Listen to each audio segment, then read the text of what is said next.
च्या बालेकिल्ल्यात म्हणजे वरळीमध्ये भाजपचा विजयी संकल्प मेळावा पार पडतोय। तिथे मुख्यमंत्री देवेंद्र फडणवीस बोलतायत। आपण थेट जाऊया। इकडे चालला जाईल, थांब माझा 2 मिनिटं।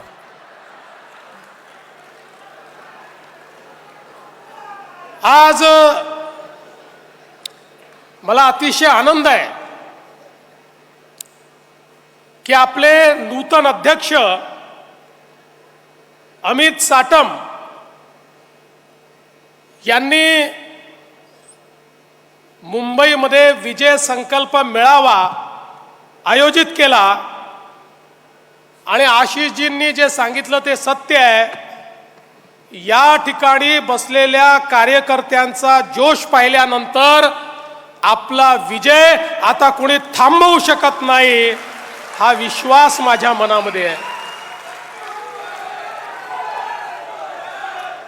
मागच्या महानगरपालिकेत थोडक्यानी राहिलो होतो, 2च कमी पडले होते। पण तुम्हाला माहिती आहे, कमी असले तरी काय करायचं आपल्याला माहिती असल्यामुळे आपण गणित जमवलं होतं आणि भारतीय जनता पक्षाचा पहिला महापौर हा त्यावेळी बसायची वेळ आली होती। पण मला आजही आठवतं की मला फोन आला, एकनाथराव शिंदेजी जे आता आपले सहकारी आहेत आणि मिलिंद नार्वेकर यांचा फोन आला आणि ते म्हणाले, देवेंद्रजी आमची तुम्हाला विनंती आहे, आपली महायुती आहे, ठीक आहे तुमचा महापौर बनू शकतो, पण इतकी वर्ष आमचा महापौर बनतोय, उद्धवजींची इच्छा आहे आपला महापौर झाला पाहिजे। उद्धवजी खूप नर्वस झाले आहेत, ते खूप नाराज झाले आहेत, त्यामुळे आमची विनंती आहे की तुम्ही शिवसेनेला महापौर द्या। आणि आपण त्या ठिकाणी क्षणाचाही विलंब लावला नाही। माझ्या सगळ्या सहकाऱ्यांना मी बोलवलं, त्यांना विचारलं की काय करायचं। सगळ्यांनी सांगितलं की ठीक आहे, तुम्हाला जर वाटत असेल तर आपण एक पाऊल मागे घेऊ आणि पुन्हा एकदा महापौर त्यांना देऊ। आणि आम्ही हा निर्णय केला की ठीक आहे, महापौरही तुम्ही घ्या, उपमहापौरही तुम्ही घ्या, स्थायी समिती अध्यक्षही तुम्ही घ्या।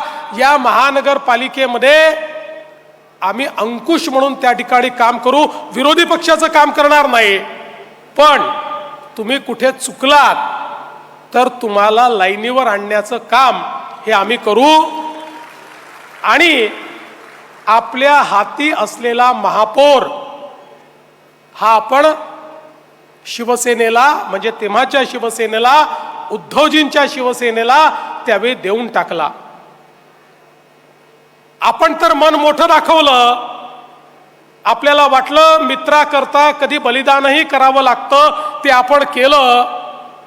पण 2019 आल्यानंतर विधानसभेची निवडणूक झाली आणि त्यानंतर मला गाणं म्हणावं लागलं, अच्छा सिला दिया तूने मेरे प्यार का, यार ने ही लूट लिया घर यार का। पण काही हरकत नाही, आपल्याला माहिती आहे आपण रडणारे नाही आहोत, लढणारे आहोत, लढणारे। छत्रपती शिवरायांकडून प्रेरणा घेतलेले आपण लोक आहोत। छत्रपतींनी ज्यावेळी स्वराज्याचे अनेक किल्ले जिंकले आणि जिंकल्यानंतर ज्यावेळी लक्षात आलं स्वराज्य वाचवायचं असेल तर किल्ले परत करावे लागतील आणि पुन्हा एकदा आपलं सैन्य उभं करावं लागेल। महाराजांनी किल्ले परत केले, पुन्हा एकदा 18 पगड जातीच्या मावळ्यांना एकत्रित करून आपलं सैन्य उभं केलं आणि प्रत्येक किल्ला महाराजांनी परत मिळवला। ती आमची प्रेरणा आहे आणि म्हणून ज्या प्रकारे 2019ला आमच्याकडनं तुम्ही ओरबाडून घेतलं, 2022ला आम्ही गनिमी कावा दाखवला आणि 2024ला पूर्ण बहुमताचं सरकार या महाराष्ट्रामध्ये आणून दाखवलं।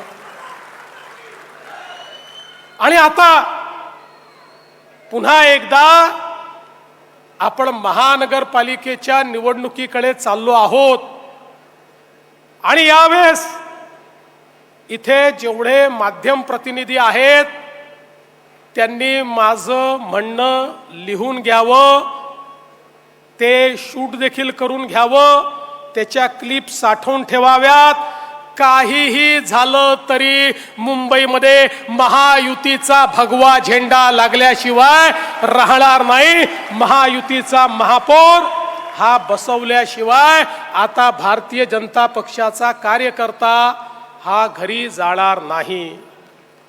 कोणी सोबत आलं तरी, कोणी सोबत आलं नाही तरी, कोण कोणाला सोबत घेताय तरी,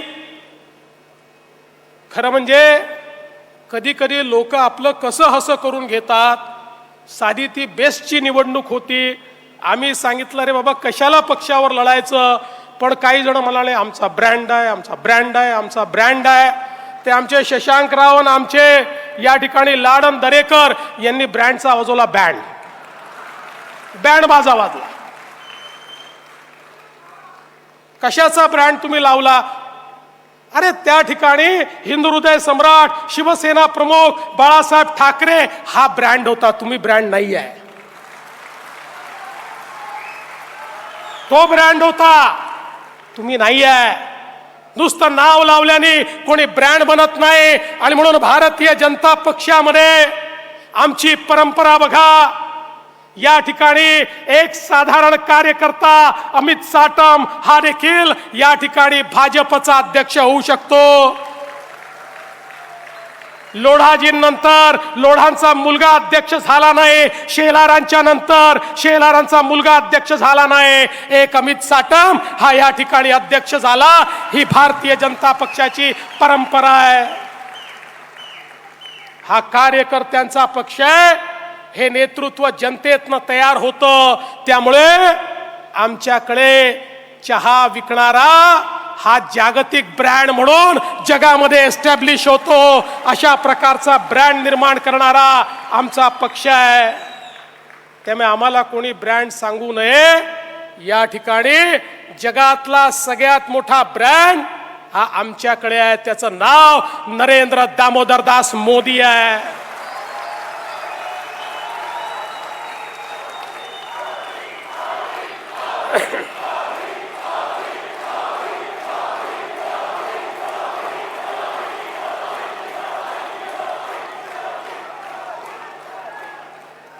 काही उचक्के रोज सकाळी उठून मोदींना प्रश्न विचारतात, पण अशा उचक्क्यांना उत्तर हे मुंबईच्या जनतेने 2024च्या विधानसभेमध्ये दिलं. आणि मुंबई कोणाची याचं उत्तर सातत्याने 2014, 2019 आणि 2024च्या विधानसभेमध्ये मुंबईकरांनी दिलं. अरे मुंबई ही भाजपची, मुंबई ही महायुतीची, मुंबई ही भाजपा शिवसेना महायुतीची. शिवसेना म्हणजे कोणती? हिंदू हृदय सम्राट शिवसेना प्रमुख बाळासाहेब ठाकरेंची शिवसेना, ज्याचे प्रमुख आता कोण आहेत? एकनाथराव शिंदे. हे उत्तर दिलं. आणि आज तुम्ही बघू शकता, अनेक वेळा मला आश्चर्य होतं, तुम्ही यांची भाषणं बघा, काय बोलतात. यांच्या भाषणांमध्ये मी तर 100 रुपये द्यायला तयार आहे तुम्हाला. तुम्ही गेली 10 भाषणं काढा आणि विकासावर एक वाक्य दाखवा, एक वाक्य. मुंबईकरांच्या जीवनामध्ये परिवर्तन आणण्याकरता विकासाच्या विजनचं एक वाक्य तुम्ही दाखवा, 100 रुपये माझ्याकडनं घेऊन या. बोलतच नाहीत, बोलूही शकत नाहीत. कारण मराठी माणसाचं बोलताना गिरण गावातला मराठी माणूस हद्दपार कोणी केला हा प्रश्न विचारला तर उत्तर नाही आहे. या दक्षिण मुंबईतला मराठी माणूस तो हद्दपार झाला, कुठे वसई विरारच्या पलीकडे गेला, कुठे कर्जतला त्या ठिकाणी गेला. याचा दोषी कोण आहे याचं उत्तरे देऊ शकत नाहीत. पण त्याच वेळी याच मुंबईमध्ये मुंबईतली सगळ्यात मोठी चाळ बीडीडी चाळ, ज्या बीडीडी चाळीत राहणारा माझा मराठी माणूस, त्याच्यावर आलेलं संकट होतं इतके वर्ष, केवळ बिल्डरांच्या दबावाखाली बीडीडी चाळीला तुम्ही त्या ठिकाणी विकसित होऊ दिलं नाही. आम्ही विकसित करून दाखवलं, या देवा भाऊने विकसित करून दाखवलं. आज बीडीडी चाळीचा जो प्रकल्प आहे, संपूर्ण एशियातला सगळ्यात मोठा अर्बन रिन्युअलचा प्रकल्प आहे, ज्या ठिकाणी माझ्या मराठी माणसाला 120 फुटाची जागा होती. 120 फुटात राहत असलेला माझा मराठी माणूस आज 540 फुटाच्या घरामध्ये त्या ठिकाणी गेला. आमच्या प्रवीणजीच्या पाठपुराव्यानंतर आता आमच्या अभ्युदय नगर मध्ये राहणारा माझा गिरणी कामगार, माझा मराठी माणूस, माझा त्या ठिकाणी ज्याच्या कष्टावर ही मुंबई उभी राहिली, त्याला देखील या ठिकाणी 550-600 स्क्वेअर फूट जागा आता देण्याचा निर्णय आम्ही केला आणि त्याचंही काम आम्ही करतो. या मुंबईतल्या गिरगावामध्ये ज्यावेळी मेट्रोचं काम सुरू होतं, त्यावेळी गिरगावातल्या मेट्रोमुळे अफेक्टेड लोकांना वाटायचं आता पुन्हा एकदा आमच्यावर संकट येणार आणि आम्हाला मुंबईतनं हद्दपार व्हावं लागणार. आम्ही निर्णय केला नाही, त्याला या ठिकाणी गिरगाव मध्येच आम्ही पुनर्वसित करू आणि त्याच्या पुनर्वसनाच्या इमारती त्या गिरगावातच आम्ही बांधल्या. आज संपूर्ण मुंबईमध्ये सामान्य माणसाच्या घराचा प्रश्न सोडवण्याकरता स्वयं पुनर्विकासाची योजना आपण आणली. आज 1600 प्रकल्प स्वयं पुनर्विकासात निघाले. हजारो लोकांना आपल्या स्वप्नाचं घर मिळत आहे. आज म्हाडाचे लेआउट हे आपण पुनर्विकसित करतो, त्यातनं मराठी माणसाचं घराचं स्वप्न आपण पूर्ण करतो. सामान्य मुंबईकराला परवडेल असं घर हे देण्याचा प्रयत्न आपण आज या ठिकाणी करतो. माझा सवाल आहे, यातली एक तरी गोष्ट तुम्ही करू शकलात का? याचं उत्तर हे मला विरोधकांनी दिलं पाहिजे.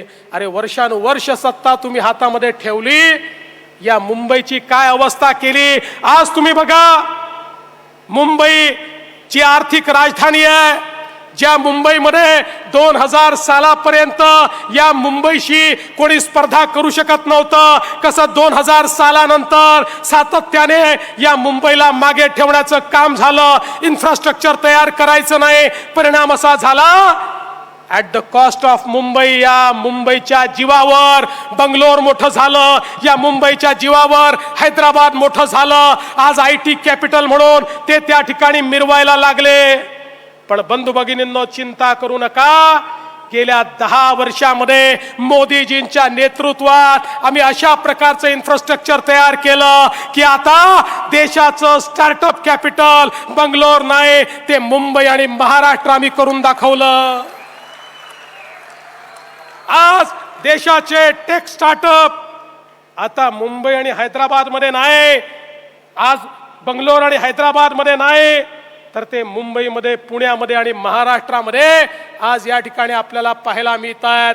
आणि पुढचं जे रेव्होल्युशन आहे या देशामध्ये येणारं डेटा सेंटरचं, आज मला सांगताना आनंद वाटतो, गेल्या 5 वर्षामध्ये या महाराष्ट्रामध्ये आम्ही गेल्या 10 वर्षामध्ये, एका दशकामध्ये ज्या काही सुधारणा केल्या, आज भारतामध्ये जेवढी डेटा सेंटरची कॅपॅसिटी तयार झाली त्याची 60% कॅपॅसिटी एकट्या महाराष्ट्राने तयार केलेली आहे. पुढचं जे रेव्होल्युशन आहे आर्टिफिशियल इंटेलिजन्सचं, क्वांटम कम्प्युटिंगचं, ते रिव्होल्युशन मध्ये पहिल्या क्रमांकावर माझा महाराष्ट्र असेल. आणि पुन्हा एकदा मुंबईला तीच पोझिशन, त्याचं तेच स्थान परत करण्याचं काम आम्ही या ठिकाणी केलं. आज आपण पाहू शकतो, मगाशी अमित साटम म्हणाली गोष्ट खरी आहे, हे जेवढे प्रकल्प आहेत या एकाही प्रकल्पाची संकल्पना माझी नाही.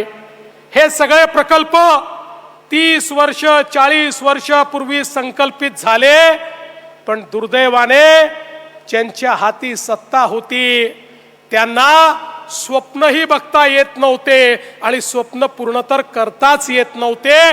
त्यामुळे यातलं एकही काम ते पूर्ण करू शकले नाहीत. हा कोस्टल रोड असेल, हा अटल सेतू असेल, या ठिकाणी खऱ्या अर्थानं बीडीडी चाळीचं रिडेव्हलपमेंट असेल, या प्रत्येक गोष्टीला 30-30, 40-40 वर्ष अवकाश झाला. हे नवी मुंबईचं एअरपोर्ट 90च्या दशकामध्ये आपण त्याचा विचार केला, पण ही प्रत्येक गोष्ट या ठिकाणी होऊ शकली ती मोदीजींचं सरकार आल्यानंतर आणि या महाराष्ट्रामध्ये आपलं महायुतीचं सरकार आल्यानंतर. आज आपण बघा, धारावीच्या संदर्भात राजीव गांधी 84 साली बोलले.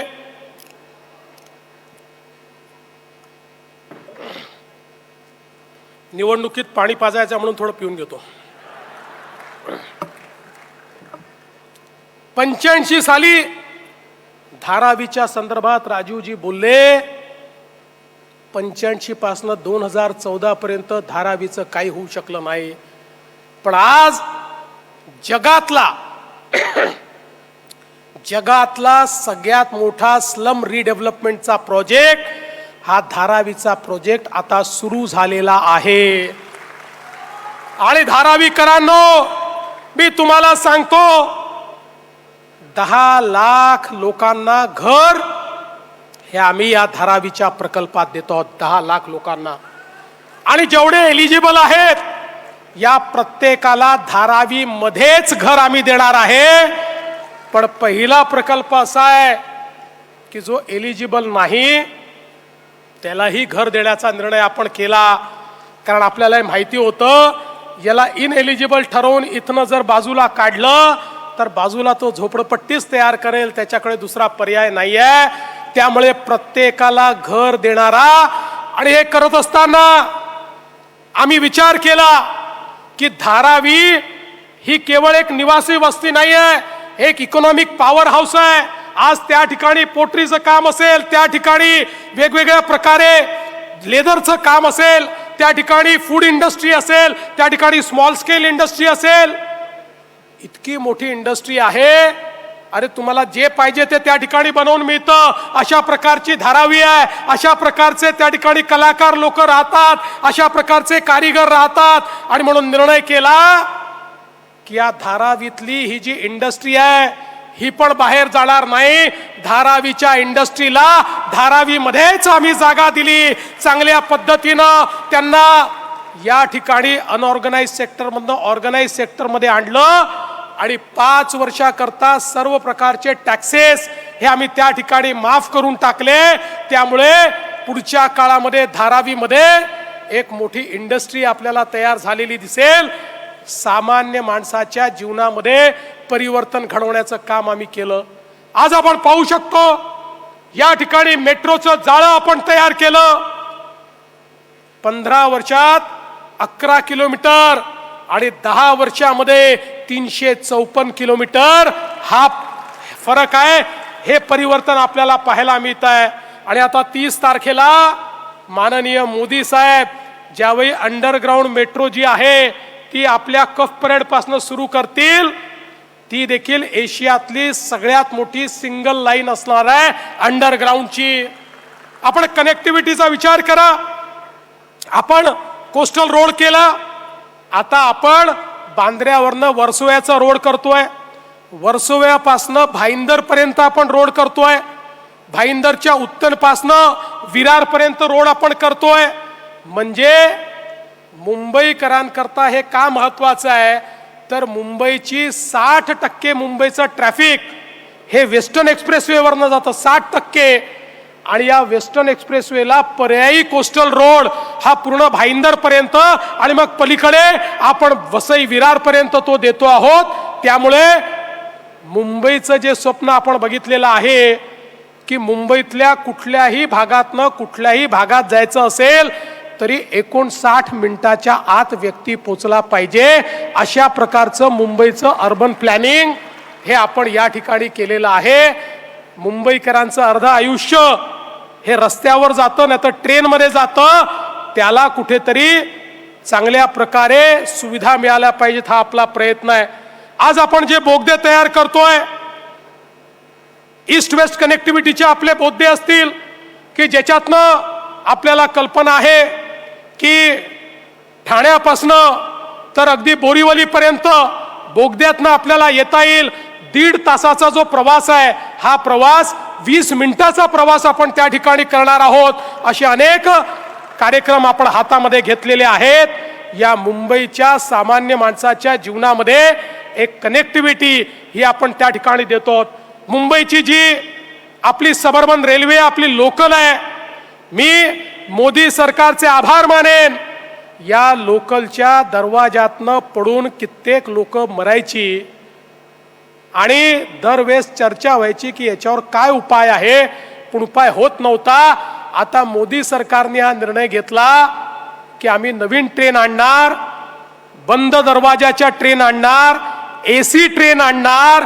म्हणजे जसं आपण मेट्रोमध्ये फिरतो, मेट्रो सारखीच ट्रेन ही आता लोकलला असेल, पण तिकीट मात्र वाढणार नाही. आज जे तिकीट आहे त्या तिकिटामध्येच आपल्याला त्या ठिकाणी ही AC ट्रेन या मिळणार आहे. बंधू भगिनींनो, आपण आज MMR रिजन मध्ये 3री मुंबई करतोय, वसई विरारकडे 4थी मुंबई करतोय. या मुंबईला अफोर्डेबल करण्याचा प्रयत्न करतोय. वाढवण सारखं बंदर झाल्यानंतर पुढचे 100 वर्ष या महाराष्ट्राला आणि मुंबईला एक मॅरीटाईम ताकद म्हणून कोणी आपला मुकाबला करू शकणार नाही. अशा प्रकारचं जगातलं पहिल्या 10 बंदरातलं बंदर हे आपण वाढवण मध्ये या ठिकाणी तयार करतो. एक प्रकारे वी आर रिइमॅजिनिंग मुंबई. आम्ही मुंबई रिइमॅजिन करतोय आणि काही लोक फक्त खुर्ची रिइमॅजिन करतायत. जे खुर्ची रिइमॅजिन करतायत त्यांना सांगू देऊ इच्छितो, ती खुर्ची तुम्हाला मिळणार नाही.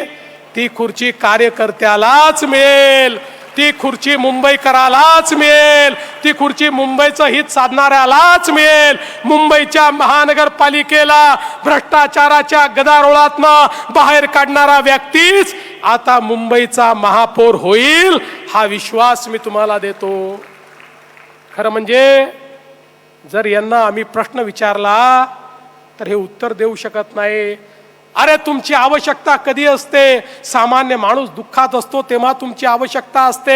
या कोविडच्या काळामध्ये ज्यावेळेस सामान्य माणसं मरत होती, ज्यावेळी सामान्य माणसांना बेड मिळत नव्हती, जेव्हा त्यांना ऑक्सिजन मिळत नव्हतं, ज्या काळामध्ये हजारो कोटी रुपये आपल्या तिजोरीत ठेवलेली मुंबई महानगरपालिका, ज्या महानगरपालिकेचे 70,000 कोटी रुपयाच्या ठेवी होत्या, त्या महानगरपालिकेकडनं केवळ एवढीच अपेक्षा केली होती, तेव्हाच्या सत्ताधाऱ्या एवढीच अपेक्षा केली होती, तुमच्याकडे पैसा आहे, तुम्ही त्या ठिकाणी व्यवस्था उभ्या करा, सामान्य माणसाला ऑक्सिजन द्या, त्याला बेड उपलब्ध करून द्या. पण त्याच्याही मध्ये यांनी आपल्या नातेवाईकांना कंत्राट दिली आणि यांच्या नातेवाईकांना माणसं मारली. मी म्हणत नाही, तुम्ही ईडीची चार्जशीट बघा. जे डॉक्टर नव्हते त्यांना डॉक्टर दाखवलं, जे कंपाऊंडर नव्हते त्यांना कंपाऊंडर दाखवलं, ज्यांना नर्सिंगचं ट्रेनिंग नव्हतं त्यांना नर्सेस दाखवलं आणि त्यांना त्या ठिकाणी उभं करून त्यांच्या माध्यमातून हजारो रुपये, लाखो रुपये, करोडो रुपये त्या ठिकाणी लाटले. आणि परिणाम काय झाला? माझा आम मुंबईकर हा पटा त्या ठिकाणी मेला. अरे जनावरासारखा माझा मुंबईकर मेला, पण माझ्या मेलेल्या मुंबईकराच्या टाळूवरचं लोणी खाणारे हे नालायक यांनी त्या मुंबईकराचं ते शव ज्या बॉडी बॅग मध्ये न्यायचं, त्या बॉडी बॅग मध्ये ही घोटाळा केला. हे कफन चोर या ठिकाणी आम्हाला काय सांगणार?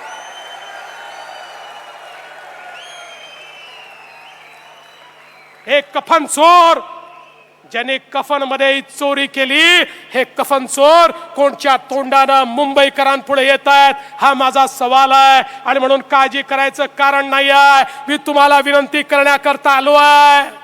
आता मुंबईमध्ये आपल्याला घरोघरी जायचंय, आपण काय केलं हे सांगायचंय, यांची करतूत ही सगळ्यांपुढे आणायची आहे. आणि एकदा यांची करतूत लोकांपुढे आली तर आपल्याला मतही मागण्याची आवश्यकता नाही. लोक यांना घरी बसवल्याशिवाय राहणार नाहीत.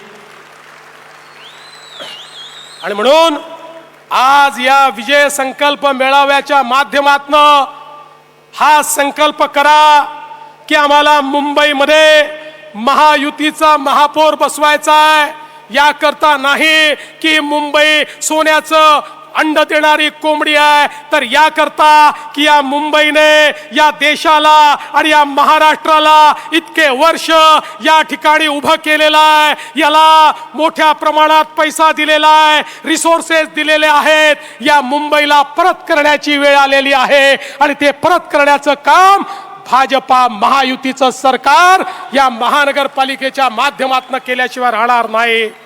बंधू भगिनींनो, आज हा संकल्प घेऊन आपण घरी जावं एवढीच आपल्याला विनंती करतो आणि माझं बोलणं संपवतो आणि जाता जाता अमितचं मनापासून अभिनंदन करतो आणि माझं बोलणं संपवतो. धन्यवाद.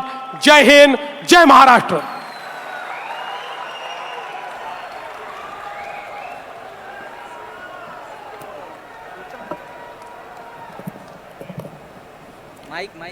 तर विजय संकल्प मेळाव्यातून मुख्यमंत्री देवेंद्र फडणवीस यांनी उद्धव ठाकरे यांच्यावर जोरदार हल्लाबोल केलेला आहे. मुंबईमध्ये महायुतीचाच महापौर बसेल असा दावा देवेंद्र फडणवीस यांनी केला.